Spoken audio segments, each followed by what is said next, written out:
Well, I'm out here today. It's Tuesday afternoon. I appear to have a worn drop link on this side. This one wasn't changed that long ago actually. So I did think it was a rear engine mount that was at fault, because it wasn't the usual classic symptoms where you really feel the knocking of the drop link. But this particular version of Ceed, the Ceed ED, is famous for failed drop links. The state of the roads here doesn't help at all, but I think I've probably changed about 3 or 4 sets since I had this car. But I've got a spare one, and I've actually ordered some better quality drop links. Febby Bilstein ones were quite well recommended. So anyway, I'm going to get the wheel off, put the wheel underneath the sill, and then see about getting the old drop link off. Alright, so I've got to take that 17mm off there, and hopefully take that 17mm off. You can see this drop link's in pretty decent shape, so I have absolutely no idea why it's decided to fail. The torque setting for this is, I think it's 75 to 115, so I'm going to put my torque wrench on 100 and nip them up to 100 Newton meters. So that's the torque setting. So I'm going to try and get this one off first.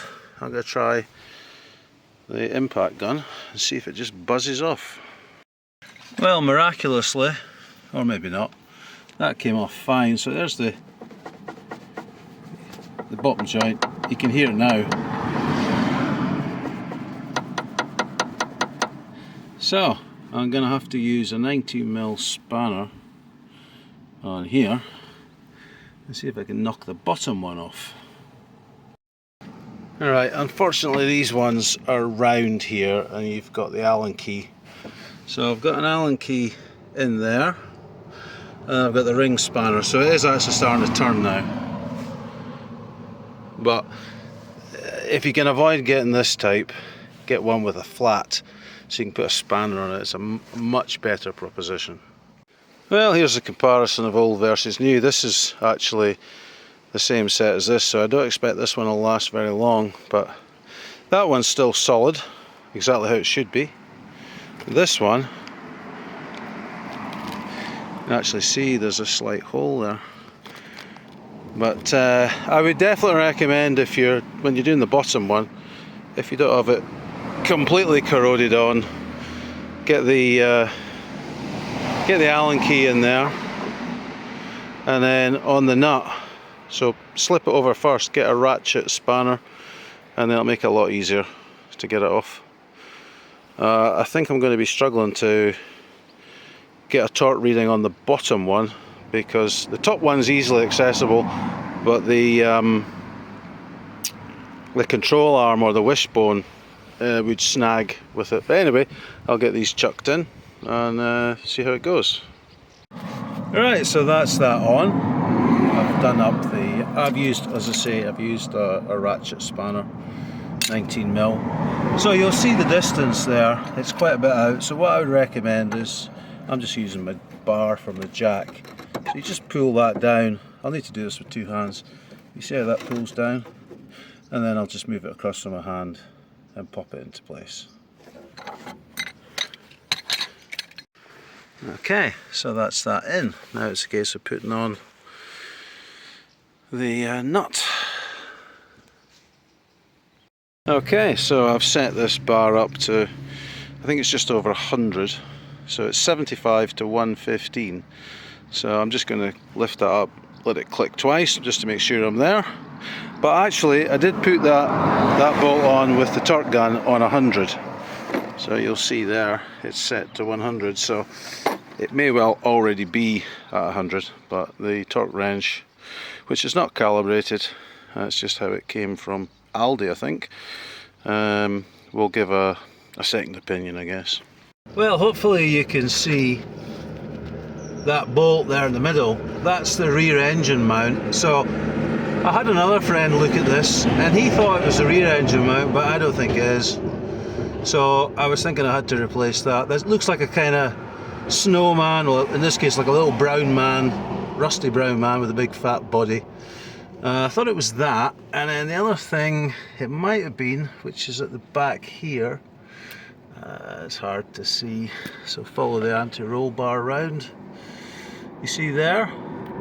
That's where the anti-roll bar bushings reside.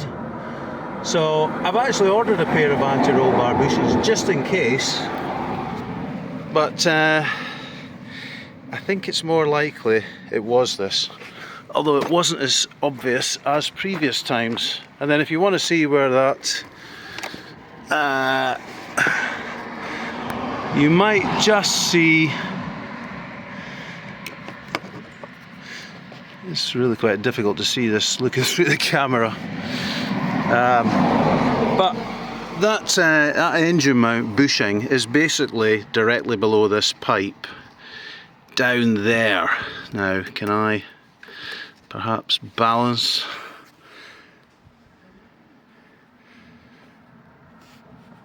That's it there. I don't think that's very well focused, but that's the rear engine mount.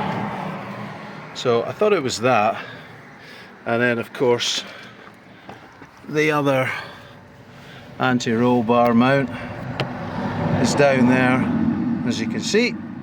Just see the side of it. So to get to that you need to take the lower tray off, the plastic tray underneath the engine, and then there's a couple of bolts, one at the front and then one at the back. But as I say, I've actually ordered 2 anti-roll bar bushes. They were very cheap online, actually just over £1. By the time you add the postage, you're probably closer to, well, £3 with the order. So I'm actually going to take this for a reasonable run. I'm going to go a 25-mile run after this to my friend Adam's house. He needs his new router set up, so that's going to be my next task for the day. But hopefully that's cured the knocking. But in this case, it wasn't the usual very obvious drop link knock. It was very subtle. Actually, I'll go over to the wood pile. Right, so there's the, so this one's perfectly stiff, no problem there at all. This one, obviously when you remove it you can feel it's goosed. But when it was on the car there wasn't really an obvious clunk. But last night when I was at my pal Tam's house, I put my fingers right in there between the bolt and the rubber boot, and you could feel it moving. But it wasn't like a click, not like the previous times, but when you're driving the car, oh yeah, you could definitely hear a knock going over uneven surfaces. So anyway, so that's that. If you're looking on eBay and you see something with this code on it, I wouldn't bother. Absolute junk. I don't know if I replaced that a year ago, but it's certainly not been up to much. So anyway, any questions, feel free to like and subscribe and ask any questions, of course, and I hope you're having a good day. Cheers. Well, I've just arrived at the end of that 25-mile journey to Kelso, to my pal Adam's place, and absolutely silent. So drop link fixed it, usual problem with a Ceed. So quite pleased with that. I wasn't looking forward to having to change that rear engine mount. It looked like a bit of a pain in the backside. But anyway, I've got 2 anti-roll bar mounts, bushes, sorry, coming. So looks like I don't need them either, but they weren't expensive, so it's all good. So nice quiet car at last.